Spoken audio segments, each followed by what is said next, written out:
আমি বেরোলাম। কোথায় যাচ্ছিস তুই? আজকে তো শিবরাত্রি, আমি শিবের মাথায় জল ঢালতে যাচ্ছি। আর সাথে তুই জল ঢালবি আজকে? হ্যাঁ মানে তুই তো পড়াশোনায় লবডঙ্কা, আমি তো অশিক্ষিত, পড়াশোনা তো জানিও না। না আমি পারবো ইংরাজি বলতে, আর না পারবি তুই বুঝতে, তাই জন্য আমি বাংলা ভাষায় তাই বললাম। তো তোর কি বুঝতে অসুবিধা হচ্ছে?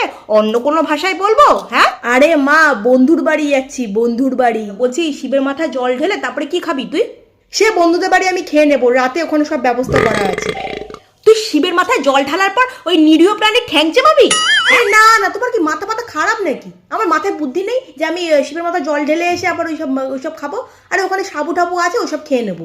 আমি তো একটা জিনিস কিছুতেই বুঝতে পারছি না, তোর বন্ধুর বাড়িতে গিয়ে জল ঢালার কি দরকার বলতো? বাড়ির সামনেই তো আমাদের মন্দির, সেখানে গিয়েই তো জল ঢাললেই পারি। মা এত প্রশ্ন কেন করছে? মা আবার সব বুঝে গেল নাকি? বুঝে গেলে তো আমাকে তো আর যেতেই দেবে না।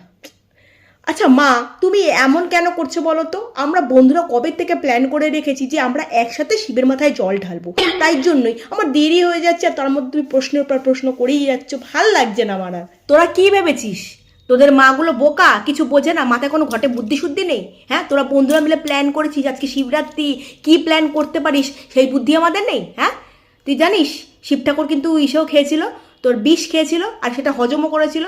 আজকে তুই যদি বাবার প্রসাদ খাস তাহলে তোকে বিষটাও খেতে হবে, আর সেটা তোকে হজমও করতে হবে।